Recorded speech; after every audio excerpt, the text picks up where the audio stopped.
సంజు గారు, ఇప్పుడు వరంగల్ అంటే అంత బిజినెస్ ఏరియా, ఇది కొద్దిగా ఇరుకిరుకులు రోడ్లు ఉంటాయి, గల్లీలు కూడా చాలా చిన్నగా ఉంటాయి. మరి మీరు మొదటిసారి ప్రతిష్ఠించిన 40 అడుగుల భారీ వినాయకుని నిమజ్జనం ఏర్పాటు ఎట్లా చేస్తున్నారు? అంటే ముఖ్యంగా ఎల్లమ్మ బజార్ అనగానే చిన్న చిన్న గల్లీలు, కంజెస్టెడ్ ఏరియాలు ఉంటాయి కాబట్టి ముందు వెళ్తే మండి బజార్ ఉంటుంది.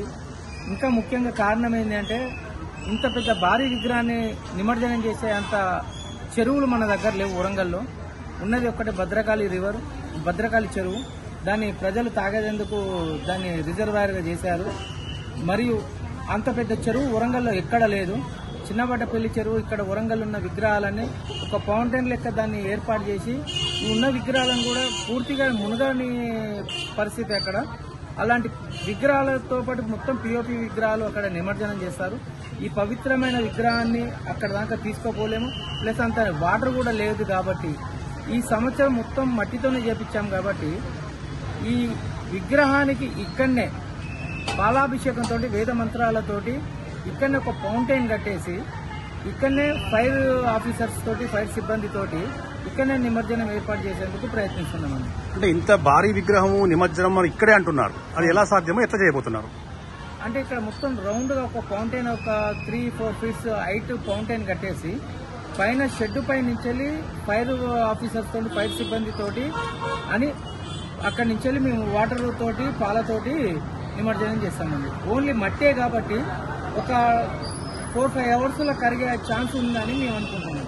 సో వరంగల్ ఉమ్మడి జిల్లాలో సంజు గారు ప్రతిష్ఠించిన 40 అడుగుల భారీ విగ్రహం అనేది ఇప్పుడు ట్రెండింగ్ లో ఉంది, వైరల్ లో ఉంది. సో దీనిపై మీరు ఏమంటారు? ఇది పొగడతలకు కాదు, పేరు ప్రఖ్యాతలకు కాదు, పబ్లిక్ లో దైవత్వం గురించి ఇది ఓ సంకల్పం పెట్టుకున్నాను.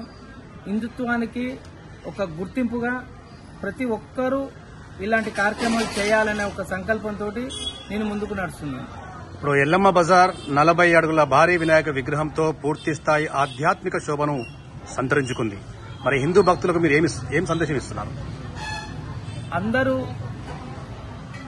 దైవంలో మునిగి తేలాలని, ముఖ్యంగా ప్లాస్టర్ ఆఫ్ ప్యారిస్ విగ్రహాలను కాకుండా మట్టి విగ్రహాలనే పెట్టాలని, నిత్యం పూజలు అంటే వినాయక నిమజ్జనం, వినాయక చవితి అనగానే ఒక ఎంజాయ్మెంట్ ఉంటుంది. డీజేలు పెట్టడం, మండపాల దగ్గర ఎంజాయ్ చేయడం, పాటలు పాడడం, సినిమా పాటలు వేయడం, నైట్ కాగానే డ్యాన్సులు వేయడం, మరియు అంటే కొంతమంది అంటే తెలిసి తెలియని వాళ్ళు తాగడం, చేయడం, ఇలాంటివి ఇప్పుడు కూడా జరుగుతున్నాయి.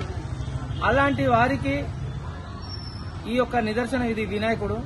ఇక్కడ ఓన్లీ ఆధ్యాత్మికకే పరిమితం. ఇది ఓన్లీ వేద మంత్రాలతోటి హోమాలు, అభిషేకాలు, నిత్యం ప్రసాద వితరణ, ఈ యొక్క వీటినే కాన్సెప్ట్ గా ఎంచుకున్నామండి.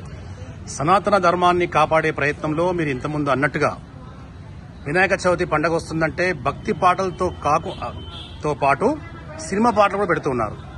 సో డిఫరెంట్ గా కొంత డాన్సెస్ కూడా ఇబ్బందిగా ఉంది. సో దీనిపై ఏమంటారు? నేను ఇప్పుడే చెప్పాను. కొంతమంది అంటే యూత్ అంటే దైవం మీద కొద్దిలా తెలిసి తెలియని వాళ్ళు ఇలాంటి పనులు చేస్తున్నారు. మిగతా వారంతా పూజ, దైవము అంటే దేవుడు అనే భక్తితో ఉన్న వాళ్ళంతా 9 రోజులు వాళ్ళ కంకణాలు కట్టుకొని, మాలలు వేసుకొని వాళ్ళు నిత్యంగా ఉంటున్నారు. తెలియని వాళ్ళు అంటే వినాయకుడు అంటే ఎంజాయ్ చేయాలనే పిల్లలకు, పెద్దవారు కూడా అక్కడ ఉన్న యూతులు కానీ, పబ్లిక్, వాడ పెద్ద మనుషులు కూడా వాళ్ళని కూడా ప్రోత్సహించాలి. ముఖ్యంగా మందు సేవించకుండా చూసుకోవాలని అదొక విజ్ఞప్తి చేస్తున్నాను.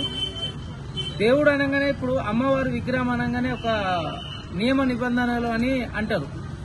వినాయకుడు అనగానే తాగొచ్చు, చేయొచ్చు అనే ఒక కాన్సెప్ట్ వచ్చింది. అది కూడా తప్పు. అమ్మవారి పూజ చేయాలన్నా కూడా గణపతిని పూజించాలి ఫస్ట్.